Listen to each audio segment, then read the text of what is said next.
They do not need to say it out loud. Sometimes a raised eyebrow is heavy enough to delay your destiny.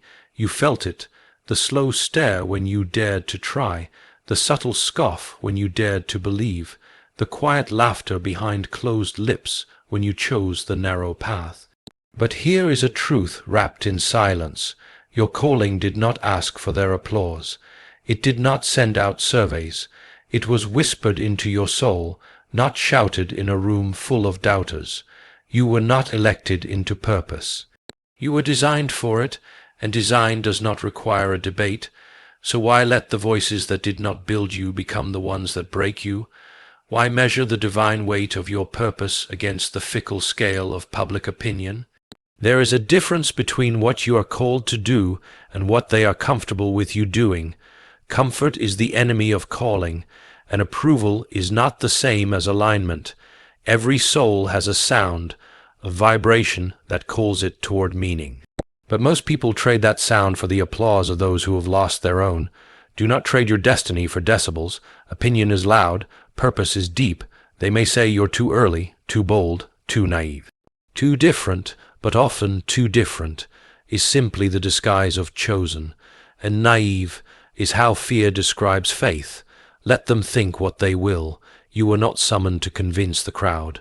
You were summoned to walk the road. And often the path of the called feels like exile before it feels like home. You will lose people. You will lose approval. You might even lose your comfort, but you will find yourself not in the noise, but in the quiet commitment to what was placed in you. Calling comes with responsibility, not a reputation. It invites criticism before congratulations. It builds you in the dark before revealing you in the light.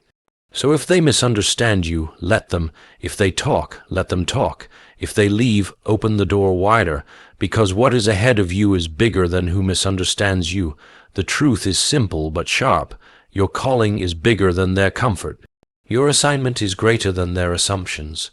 Your future is louder than their whispers. Let them talk. Let them laugh. Let them point. Let them walk away. But do not let them delay you. Do not hand over the pen of your story to people who are afraid to write their own. You are not here to be understood. You are here to be unleashed, to become, to build, to rise, to obey the whisper of heaven that made you restless in all the wrong rooms. So walk on. When they doubt you, walk on. When they slander you, walk on. When they forget you, walk on. Because your calling is not waiting for their permission. It is waiting for your obedience. And obedience is louder than opinion. Walk humbly. Walk boldly, but above all, walk faithfully, for no voice can cancel what was written in eternity. They didn't say it with words. They said it with silence, with glances, with questions that weren't really questions, with suggestions that felt like ceilings. They didn't block your path. They just filled it with hesitation. Opinion is not always shouted. Sometimes it hides behind politeness. Sometimes it wears the smile of concern. Are you sure? Do people really do that? Maybe wait a little longer. Maybe try something safer. But what they call safe is often just code for small, and what they call wise is often just the fear they haven't faced yet. You don't need bars to build a prison. You only need enough voices telling you not to leave the room. They were quiet, but the message was loud. Stay where we can understand you. Don't go further than we did. Don't make us uncomfortable by becoming more. This is the invisible weight, the weight that doesn't sit on your shoulders, but in your decisions. You stop raising your hand in meetings. You stop sharing your ideas out loud. You start doubting the parts of you that once made you different. Because their opinions didn't just land in the air, they settled in your spirit. Every time you shrink, you pay rent for space that was already yours. But here's the hard truth. You cannot live fully and be understood completely. The price of purpose is often misinterpretation. You may not wear chains on your wrists, but you might wear hesitation in your choices. You don't need their hatred to be held back. Sometimes their approval is more dangerous, because it makes you dependent, addicted, quiet, and quietly your calling waits.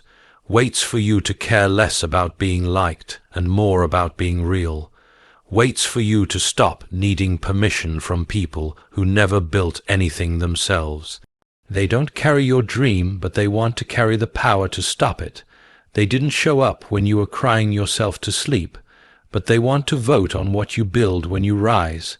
They did not stay when you were doubting your own voice, but they want to decide how loud it can be now. Their opinion is heavy, not because it's true, but because you've been taught to treat it like truth, taught to wait for green lights from people who never drove where you're going. But your calling is not asking for consensus. It's asking for courage, the courage to stand while being doubted, the courage to try while being whispered about, the courage to believe while being dismissed. They do not have to see what you see, because they were not shown what you were shown. You cannot expect vision from people still committed to comfort. You cannot expect wings from people who never left the nest. Their opinion is a mirror. It reflects them, not you. If they don't believe in your path, it may be because they never walked one. If they don't support your growth, it may be because they stopped growing. And if they question your dreams, it may be because they gave up on theirs. You owe them love, but you do not owe them agreement. You owe them kindness, but you do not owe them access to your direction. The weight you carry today may not be failure, it might be the fear of disappointing people who never clapped for you anyway. But here's the shift. You are not here to impress the room. You are here to ignite the world. So stop dimming your voice to make others feel taller. Stop hiding your fire to make their shadows comfortable.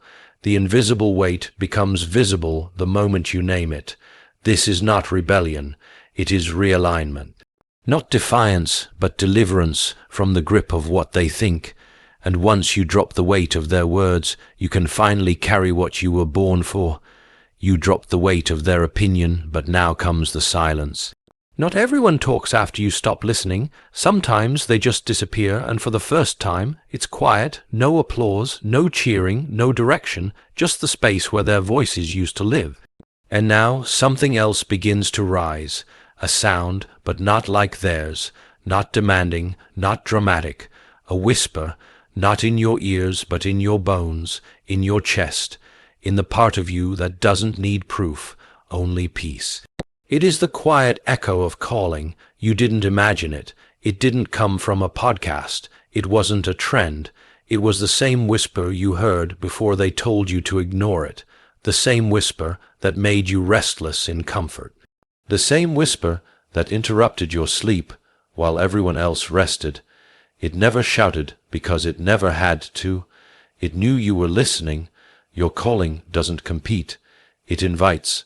And if you want to hear it again, you must stop turning up the volume of everything else. You've been trained to respond to noise, notifications, likes, deadlines, demands, but calling does not knock with urgency. It speaks in patterns. It returns in seasons. It visits through longing. It is not random. It is relentless, not loud, but lasting. It doesn't need confirmation. It is the confirmation. You've run from it before, but it followed. You buried it in jobs, but it dug tunnels through your tasks. You drowned it in distractions, but it swam to the surface in your quiet moments, because calling is not an idea. It is an identity trying to come home. You think it's ambition, but it's obedience. You think it's just dreams, but it's a design. You think it's optional, but it's oxygen. Try living without it, and you'll find success that still feels like suffocation. This is why the quiet moments feel louder than the crowd. Because your calling lives in the places they can't reach.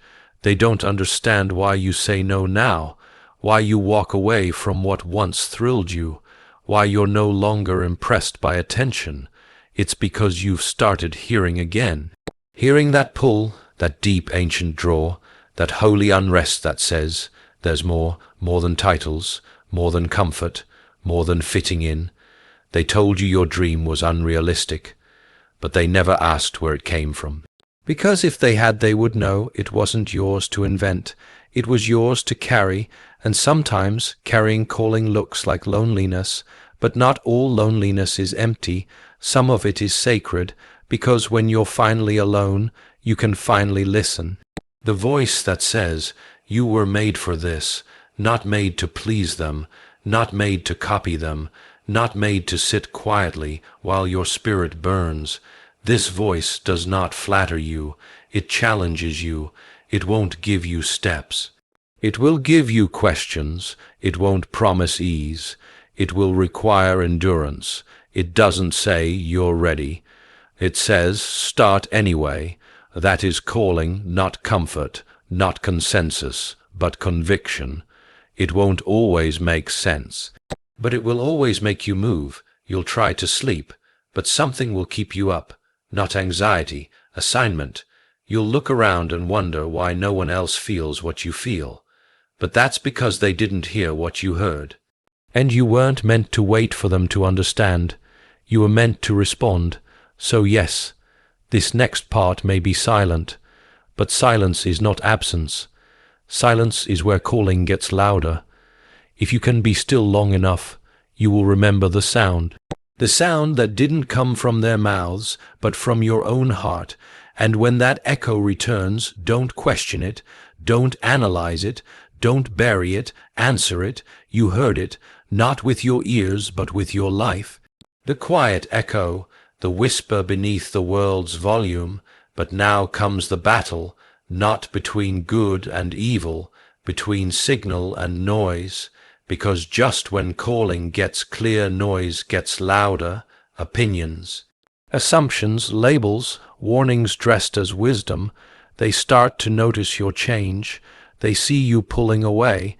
They feel your alignment and mistake it for rebellion. They say, you're changing, you're distant, you're being unrealistic. But they don't realize it's not distance. It's focus, not arrogance, but awakening. You're not leaving them behind. You're just not dragging yourself anymore. Because once you've heard signal, noise becomes intolerable. You used to crave their approval. Now you crave your assignment. You used to chase applause. Now you chase alignment. That's the shift. When you realize calling is not a trend to follow, it's a frequency to find. You begin to notice. The voices around you are louder, but not clearer. They repeat themselves, but they never reveal anything. That's what noise does. It surrounds, it distracts, it drains. Noise talks fast. Signal speaks deep. Noise wants response. Signal wants obedience. Noise says, fit in, stay small, be practical, don't rock the boat. Signal says, be set apart, step out, trust me, move anyway. You'll hear both, but you can't follow both, because you can't climb and explain yourself at the same time. You can't build legacy with hands busy defending decisions, and you can't answer your call while collecting everyone's comfort. So you must decide, will you respond to their reaction or to your revelation? That's where most freeze between what they hear from the outside and what they know on the inside. But only one voice is invested in your becoming. The others are just echoes of their own fear. People speak from what they've faced and what they've avoided. So when someone calls your dream too much, ask yourself, is it really too much or just too much for them? Their opinion is filtered through their wounds, their regrets, their unbelief, their history. But signal comes from your future, from what could be, from what's already written and waiting for you to agree with it. Noise is everywhere, scrolling, comparing, explaining, proving. But signal is still. It waits in the quiet. It strengthens in solitude. Signal will not compete with noise. It will simply wait for you to get tired of being distracted. You don't need more advice. You need more clarity. You don't need more voices. You need more silence. You don't need to be louder. You need to be more in tune. Noise is built to confuse. Signal is built to convict. That's how you know the difference. Noise pushes you toward pleasing. Signal pulls you toward purpose. Noise is urgent. Signal is eternal. So when the volume rises, go inward, not backward, not sideways, inward, where truth isn't loud, but it's strong, where conviction outlasts confusion. Where you don't second, guess every step, because you know it's not coming from you, it's coming through you. You'll know you're hearing signal when it feels weighty, but peaceful, stretching, but right. Uncomfortable, but holy. It will cost you familiarity, but it will buy you clarity, because your calling is not found in the comments, not in the algorithm, not in the gossip. It is found in the silence you used to avoid. It is found in the obedience you used to postpone. Noise will say, "Who do you think you are?" A signal will say, "This is who you've always been." So tune out the noise and tune into truth. You tuned out the noise. You heard the signal, but now comes the pressure to get others to agree with what was never their decision. Because the moment you move in purpose, someone will ask for the permission slip. Who said you could do that? Who allowed you? Who approved you? But you weren't elected. You were assigned. You were not voted into purpose. You were born into it. This wasn't a group project. It was a divine design. You didn't campaign for it. You didn't ask for their support. You were called before they even had the language to doubt you. So why let people who didn't create your purpose act like gatekeepers to your becoming? They didn't see the tears you cried in silence, but they want to vote on the breakthrough. They didn't carry your burden, but they want to critique your blessing. They didn't sit in the darkness with you, but now they want a say in the light you're becoming. No, purpose does not come by popular demand. It doesn't need approval. It demands obedience. Obedience in the absence of claps, obedience without confirmation emails, obedience without fanfare, followers, or likes. Because the truth is this: they don't have to see it. They don't have to like it. They don't even have to stay. You are not on a ballot. You are on a mission. If they walk away, let them walk. If they don't understand, let them misunderstand. If they doubt, let them. Because your yes wasn't to them. It was to the one who formed you in the fire before they ever met you in the room. People want to participate in the fruit, but question the root. They want the results, but they weren't there for the wrestle. Let them go. You don't need a committee to obey your calling. You don't need a round table to start. You need courage. You need clarity. You need conviction, because purpose doesn't work by democracy. It works by design. You don't get to negotiate the blueprint. You just build. You don't take a vote. You take a stand. You don't need consensus. You need consistency. And if you're waiting for unanimous approval, you'll die with unrealized potential. They didn't get the memo because the memo wasn't sent. It was whispered in your private pain, in your quiet becoming, in your sacred stillness. You don't owe them an explanation for what was etched in your essence. They will say you're moving too fast, but they weren't there for the waiting. They will say you changed overnight, but they never noticed the years it took to become. They will say you're stepping out of line, but the line was never yours to follow. You weren't built to blend. You were built to break the mold. You weren't made to follow their path. You were made to carve a new one. So walk different, speak different, move different, and when they ask, who said you could do this, you say the same one who made me survive what you never saw. You weren't voted into the storm. You won't be voted into the reward. You were forged privately, faithfully, painfully, and now it's your time, not because they said yes, but because he said now. So stop waiting to be picked when you've already been positioned. Stop shrinking to fit a system that was never designed to hold your fire. Stop delaying purpose because they haven't clapped yet. Clapping is not confirmation. Obedience is. Let them question. Let them wonder.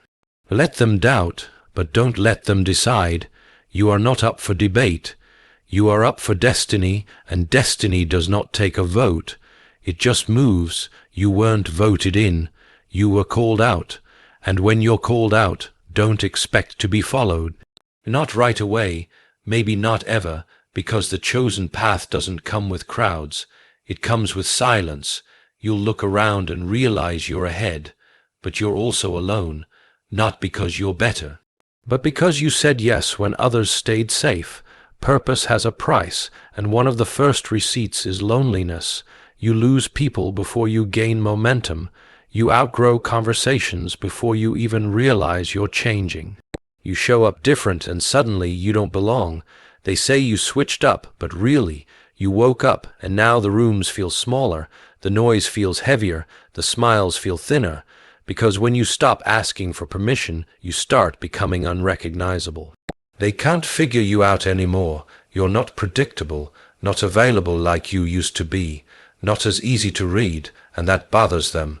But you weren't born to be understood. You were born to be obedient. And obedience has a price. It isolates before it elevates. You'll start to notice the silence between messages, the events you weren't invited to, the check-ins that stopped coming, not because you failed, but because you no longer fit the version of you they were comfortable with. Growth disrupts comfort, and purpose shakes the circle. You'll be tempted to shrink, to explain, to apologize for the shift. But remember, this path was not assigned to them. It was assigned to you. And the weight of being chosen is realizing that most won't walk with you not because they hate you, but because they weren't built for your terrain. Your wilderness is not their war. Your vision is not their vow. They didn't cry your tears. They didn't carry your burden, so they won't feel the urgency of your becoming. And that's okay. It has to be. Because if you keep dragging people who are only meant to observe, you'll spend your strength proving instead of progressing. You'll carry those who were never meant to climb, and you'll drain yourself trying to explain what was never theirs to understand. You will be misread, misjudged, mislabeled, because clarity is often mistaken for pride, and boundaries are often mistaken for betrayal. But you can't keep apologizing for your awakening. You can't keep begging people to see what only you were shown. Loneliness is not always punishment. Sometimes it's preparation. Ask anyone who's built something that mattered. They all walked through silence, through rejection, through the ache of walking without applause. No one sees the lonely lunches, the silent breakthroughs, the private prayers that feel like echoes, but that's where the fire forms, that's where conviction sharpens, that's where noise finally dies, and signal becomes a voice you can't unhear. You'll try to turn back just to feel known again, just to feel accepted, but it won't work, because once you've touched purpose, you're ruined for comfort. There's no going back to blending, no going back to pretending, no going back to performing. You'll crave real, you'll crave truth, you'll crave alignment more than applause. And yes, it will be lonely, but lonely is not empty. Lonely is full of strength others never had to build.